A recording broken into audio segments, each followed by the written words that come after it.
welcome back. And I'm always delighted when we have time to sit down with Dr. Tim Murphy. He's a licensed psychologist and the clinical director of the Fortis Future, which is a center focusing on the care of veterans, military, and first responders with PTSD. Dr. Murphy also was elected to the U.S. House of Representatives from Pennsylvania's 18th Congressional District 8 times. 2 times 8, that's 16 years. He's the author of a book that you hear me say this a lot, and I mean it. It's called The Christ Cure, 10 Biblical Ways to Heal from Trauma, Tragedy, and PTSD. If you do any kind of HR work, whether you're a pastor or a team leader or ministry leader or you're a boss, whatever, and you need a faith-based perspective, this is a must book in your library or on your desk called The Christ Cure. Dr. Murphy does have a website, drtimmurphy.com, and there's a picture of the landing page. Dr. Murphy, it's always an honor to see you, friend. How are you? I'm doing great. Good to be with you again. Thank you. Our subject today is takes on 6 people. They've been called the Seditious Six. These are the people that went on and did a video to encourage military colleagues to make a judgment and disobey orders. This whole thing is so amazing to me, and especially led by former veteran there, Senator Kelly. Gosh, it's just kind of put your brain on tilt. And I know that you reacted quite hard on this. What was it that caught your attention? Well, what got my attention on this is, look, none of us want to have anybody do anything that's illegal in the area of dealing with some of these problems of obeying lawful orders. But what stands out here is how they did this. So let's look, for example, at the whole idea of what I refer to as dropping a verbal grenade in the ground and what it does. So many of the people I deal with are folks who have post-traumatic stress disorder, they have flashbacks, and one of the big things they have with that is what we call a moral injury. Like, did I do something that was right? And that could be anything from, I've known people who when they had to shoot a child or a woman or a civilian, because that was their orders they were following, because that person had a weapon on them, or they were a threat, or in Vietnam, many times the way the bombs were dropped or the battles that took place where the North Vietnamese used women and children as shields in a battle. These are struggles someone still deals with. And of course, going back, some may ask the question, well, in Afghan war, I did all these things and then we left from there. Why did I do that? What was the moral purpose for that? When these 6 members of Congress released this video, they just said, look, you shouldn't be following orders. Well, we don't know what's behind those orders at the time they're given. And certainly it's part of understanding in boot camp, you get the information, you are there, you're sworn to follow lawful orders. But the way they were saying that, whether it was related to the National Guard going into cities or the issue about hitting the boats carrying drugs off of Venezuela, these are decisions that enlisted men and women have to deal with. They don't know, and oftentimes we don't know what's behind the orders that are given. People don't have the intelligence information. And so what I'm concerned about is making this global statement and what that does in terms of the whole concept of moral injury. That's one of the big traumas that occur to people who have been in combat. And look back on what happened when people came back from Vietnam. They were called baby killers and spit on, or people who treated negatively our veterans coming back from Iraq and Afghanistan. So this kind of approach, I'm very concerned they didn't say anything about that, about following justifiable orders, and also didn't point out we don't know the intelligence that was behind this that an admiral or a general may have had in these situations. And if they become political disagreements, like whether or not someone should have National Guard in a city that has more people dying, like in Chicago, more people dying from murder in Chicago than died from all of our wars in Afghanistan and Iraq. Shouldn't we be doing something more? So I'm concerned about how these things were laid out and putting a lot of decision-making on the shoulders of enlisted people who really don't have the information and sometimes the maturity yet. Okay, there's a lot here. From what I understand, and after reviewing the video a couple of times myself, it looked like that it was heavily lawyered, if I could put it that way. The words were carefully selected and picked, and now you see it being picked apart in some of the commentary. But at the end of the day, it seemed to be also, if I can use the term, intentional in what it was trying to convey.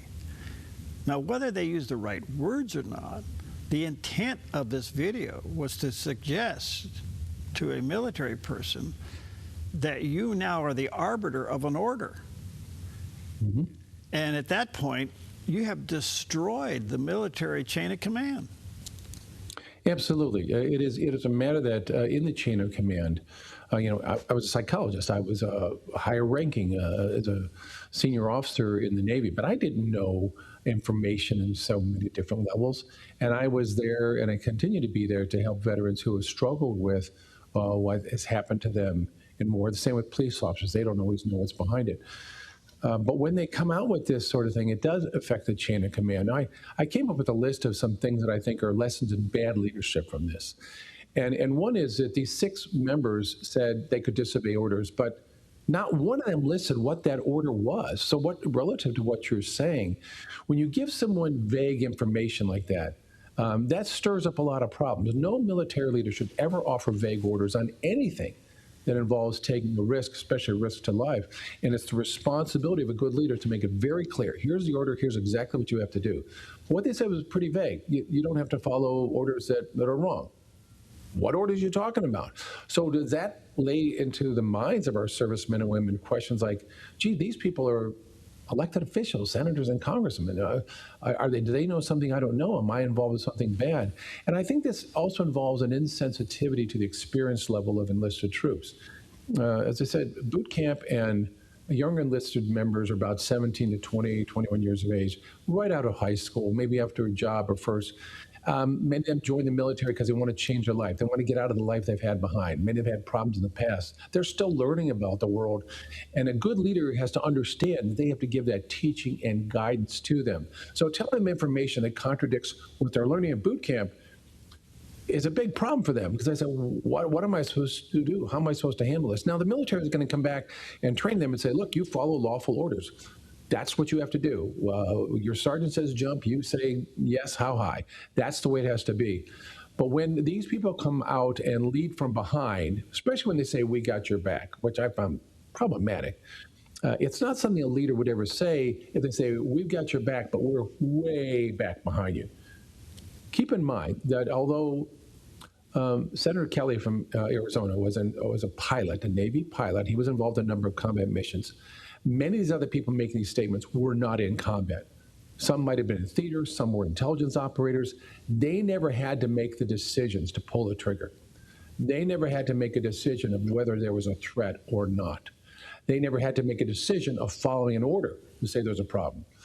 So these are some of the many problems that are laid upon our troops.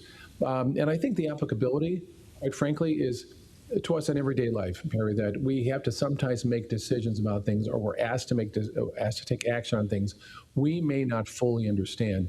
And so what I mentioned is a few, but there's many, many more issues when it comes to leadership problems with this. I'm just curious, do you have any idea what would allow a sitting senator that has that rich military history as a veteran, as a pilot, to say such a thing? I mean, that seems to be so far out of the box of what he was trained to do. Yeah, I think he would have been better off raising questions, because a senator has the authority, as does a member of the House of Representatives, to get on the phone and call the leaders of the National Guard and the Pentagon and say, I want to talk about this.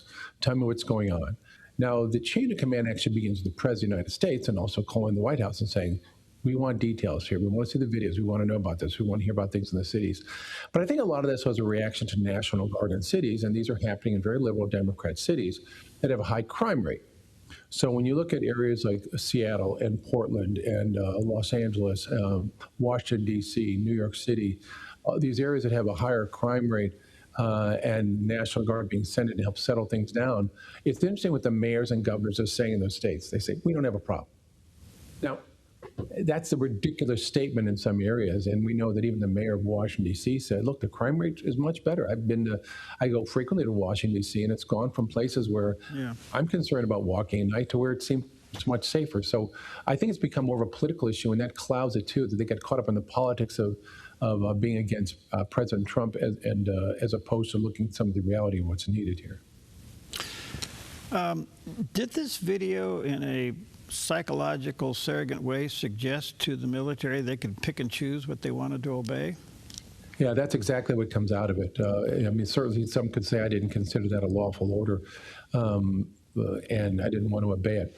But look at the history of this. During COVID, military members were ordered to get a series of shots of COVID vaccines. Right. The research wasn't there to support it. That didn't matter. They said, you had to do this.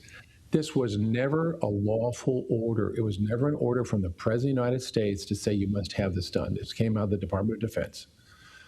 But what happened from that was thousands of members of our military were booted out of the military. Careers were ruined. Now, even though some were reinstated and they got their back pay, that doesn't matter because for a few years they were they were in a situation where they had an honorable discharge, but under different conditions, and so that may have affected their employment. That affected their career in the military. In the meantime, maybe they aged out and couldn't come back. It affected their status and their position in the military. So it destroyed a lot of things in terms of military career and psychologically hurt as well. So the military now understands, wait a minute, you told me that was an order I had to follow or I was going to be punished, and the punishment was pretty severe. And so now they're being told again, you don't have to follow orders. Well, this is a pretty confusing situation for them. Is that the difference between an order and a policy? Well, that's a good question. In this case, in the case of COVID, they were ordered, and I had talked to some base commanders, et cetera, and they said they were dealing with folks who said, for example, they had a religious reason that they didn't want to have the vaccine. Most of those, the vast majority, were said, no, you don't have to take the vaccine. It was very, very rare otherwise. And so that a policy turned into an order in that sense. Okay. All right. All right, let me take a quick break here. Again, let me say to our viewers and listeners, get Dr. Murphy's book called The Christ-Centered Cure, 10 Biblical Ways to Heal from Trauma, Tragedy, and PTSD. What a resource. And check out his website, drtimmurphy.com. There's a picture of the landing page. We'll take a quick break. We'll be right back.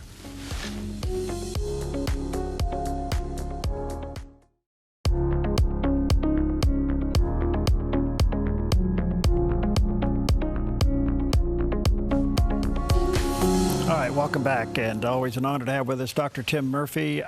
Check out his book called The Christ Cure, the 10 Biblical Ways to Heal from Trauma, Tragedy, and PTSD. There's a picture of the cover of the book. He has a website, drtimmurphy.com.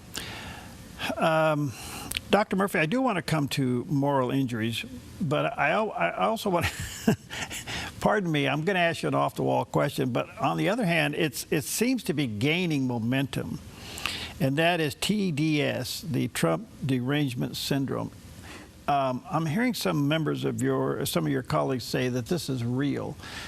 Maybe you can describe it, and not necessarily the president, but what is it about that we would have hatred for such a person that we can't see past it? Yeah, I think it is real in the sense that you have many people who are so emotional in their reactions to President Trump, that anything he does, that they cannot see past it. Think of it this way, much like if someone has someone in their neighborhood, an ex-friend, a hated person, an ex-spouse where there was a bitter divorce, and cannot see anything good that comes out of that person, no matter what it is. Okay. So on some of the things that are out there, like maybe some job reports are good, or stopping several wars, you still have people who will criticize that. Now the problem with that is the person who has these extreme visceral reactions, then it's hard to take any of their true criticisms with any credibility. So a lot of this you see, for example, in the media. So on some television shows, I won't mention, but other places, might be podcasts, et cetera. You'll have some people who may be a cable newscaster or in some other talk show where it's impossible for them to say anything good about the President Trump's administration. Now, maybe that's in part because they're trying to cater to their listeners and their viewers, and so it is that way. But it is a problem, however, because I think they lose credibility in the long run because it becomes a thing no matter what is said. And so there is anger, there's depression that comes out of that, there's incredible resentment. And when you have the kind of thoughts to go with that, that everything he does is wrong, everything is bad of America, and then they begin to criticize America itself and all of our policies and everything else, that goes into behaviors. And here's one of the real concerns I have for behavior. It used to be that I'm old enough to remember back in the Vietnam War when they talked about love and peace, not war. And over the years, trying to stop gun use and saying guns were bad, we should be able to talk our problems out. And now what you see is an increase of not only condoned, but encouraged violence. When you look at the assassination of Charlie Kirk, the assassination attempt against President Trump, the reactions among many liberals was not only condoning, but supporting it. And even if they lost their job because they were a college professor, really a lot of support for that. The violence on campuses promoting Hamas, which is clearly a terrorist, violent organization. College presidents encouraging that. Elected officials encouraging that. And that's all a spillover this. So it's gone into this, not just a thought, not just a feeling, but a behavior of violence where mayors and governors can't even say no to such things as drugs and violence and murders in their communities. So this is where it has gotten over to the point where it's no longer just someone's opinion. Now it affects the public in ways that are of great concern. Okay. I want to come back to moral injury just for a moment. You've mentioned the term. It's a fascinating one, and now I'm processing it in my brain. It makes total sense. Somebody that's been, say, physically injured in the military, it's possible they'd watch this video from these 6 people saying, maybe I should have disobeyed that order. Boy, well, what are we doing here, Coach? Exactly. So the pilots, those who are controlling the drones or planes in those strikes, the other people on the ships are wondering, should I have done something different? Was I following the orders correctly? Look, even seeing that, and I work with those who were drone pilots, so they were sitting hundreds or sometimes thousands of miles away and controlling an attack. They can look and see the grim outcome of what they've done. In high-resolution video, you can see what happens when people are killed. You see that. That alone can be traumatic for someone. I mean, it should be a disturbing thing. It shouldn't be something one approaches in a calm way because someone has a heart.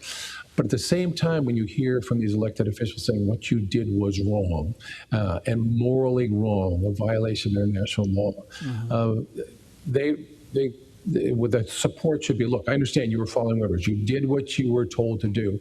The issue should not be going after the enlisted or the officers. The issue should be arguing this out in ways with the president and those in charge, but you don't go after those who were following orders, because that's when you're adding to the moral injury of that. And you can't have chaos in the military. Wow. Back to Senator Kelly just for a moment, and leaning a little bit on your military background. What should happen to him? I mean, he shouldn't get away with this, should he? Well, I know that the plan is that one of the things that can happen because he's retired from the military, he could be brought back into the military and court-martialed, and that's some of the discussion. Now, that level of information behind that, as we say, is way beyond my pay grade. Someone will review that. Certainly questions of whether someone has seditious behavior probably doesn't follow that legal guideline. I think that what stands out here at the very least is saying, how does this harm morale among the troops? It's also a thing, too, one of the things that happens in the military, you don't gripe about your leaders. Now, whether I was in the hospital work or being on shipboard or something like that, sometimes you rounded a corner and you heard someone complaining about something. You know what? It's going to happen. You get thousands of people together, they're going to complain about something. And you just say, hey, knock it off. You don't do that sort of thing. And if someone does it in a way that's problematic, then they can, in the Navy, what's called a captain's mast, you get disciplined for that. So those kind of things, I think, can be harmful to the morale and spirit and following orders in the military. And for that, hopefully there's some conversations taking place between the Navy and Kelly. He should actually welcome it and want to talk to them about that and seek some guidance. But once one is out of the military, you still have certain standards you have to adhere to if you're a veteran and you're still can be called up on the reserves or something along those lines, which I understand, not totally clear about this, but you are still, even when you're out of the military in a retirement status, as long as you can still be called up again, you have to watch what you say and do in all cases. On the other hand, the question is, what was his motive here? What was he trying to do? I mean, why did he do such a drastic thing to cut a video and suggest this? I mean, it seems to be pretty off the wall. Well, yeah, there was 5 other ones too that did that, and probably they were talking amongst themselves how they wanted to fight back and comment about Trump in this. I know a congressman from the Pittsburgh area who was part of that. He was an engineer. He was went to the Naval Academy. He was an engineer, I believe, in the Navy. After that, he was one of those too. His comments in his campaign referred in real derogatory ways in his campaign commercials about business leaders. There's a term in Pittsburgh called jagoffs. So they're all jerks, they're jagoffs. And I think that's no way to behave or talk about the businesses you want to bring jobs up to an area. That's his style, okay? In campaigns, someone has a style. And maybe that's maintaining his style here. But this looked to me more like a campaign ad. Yeah. And not something that was generally looking only at the impact upon the military. Because I think they saw it as this was an avenue that they could perhaps harm President Trump, Republicans, policy, et cetera. It wasn't arguing in committee. It wasn't arguing publicly. It wasn't arguing in debates on the floor with regard to what was happening with the National Guard and the Venezuelan drug boats. That's where those things should be done in a way that I think really has a more effective mechanism than this, which may be more campaign related. Does this meet the term of sedition? You know, I don't think so. When you look at the terms and what it does is really calling for other behaviors that are really trying to overthrow the U.S. I think at the very least you get into some things that affect the morale of the military, and those themselves should be something that's concerned, especially when you look at what is the psychological cost of all this to troops when they see leaders who may act in an unfair way. Noting that the enlisted who follow their lead may face some discipline, may themselves have seeing a culture of disrespect for law and order within the military, disrespect for orders. And along those lines, I think within the military, there certainly is some things that they could be called into question among military leaders and saying this is not good. I mean, the military has some pretty clear lines. You just don't do things that are going to affect morale in the military. And you get chewed out pretty readily for that. And a corrective action is necessary. So we'll see what happens in the long run. But so far, we don't know what's taking place. There's a lot of information here that's not public, whether it's the videos or other communications. We don't know what communications are taking place between the senators and the representatives with the Pentagon and with the White House. Hopefully there's communication taking place in this. And I would hope one of the better outcomes is someone can make some statements that really says, look, you're still there to follow orders. It's not up to you to question these kind of things. It's up to us as elected officials to work on these things as part of the way of solving this. But I don't know if that's going to happen. I don't either, because in watching the video, it basically what I got out of it was telling the military person that you now can make a decision as to whether or not this order is legal or illegal, and as to whether or not you will or will not obey it. I mean, it opens that door for consideration, and at that point, it seemed to me it would be very seditious. Exactly, and it hurts the aspects of being efficient and effective in a military situation when you have people who would question orders and pull back on them, and how that does. So there's a lot of information still here. And I think at the very least we can learn the lessons of, ask questions about what harm does this do to sitting military who have to obey orders, and what harm does this do to veterans who themselves were in situations where they're still dealing with moral injuries when you have leaders like this saying what you're doing is immoral. Well, I want to say thank you for bringing up the term moral injury. Boy, that's just going through my brain right now. I think I have a greater understanding what you're trying to communicate with us there, so thanks for bringing that up. Let me say to our viewers and listeners again, this is another reason for you to get a copy of his book called The Christ Cure, 10 Biblical Ways to Heal from Trauma, Tragedy, and PTSD. a lot of these things that we talked about, and especially moral injuries, can be dealt with, and some good aid inside this, the cover of this book. Check out his website, drtimmurphy.com. Dr. Murphy, you're fascinating. Thank you, friend, for being there. Sure. Great insight. Can I mention one thing? Light University, L-I-G-H-T University, associated with the American Association of Christian Counseling. We just released a course on training to be a mental health coach for working with the military and first responders and veterans. I'm the division director of that within the AHCC. I hope people will take a look at that. I think it's still offered on scholarship level for mental health coaches for military and first responders. That we talk about moral injury in there too. So thanks so much. Let's jump into that the next time we get together. Thank you, my friend. God bless you. Okay. God bless.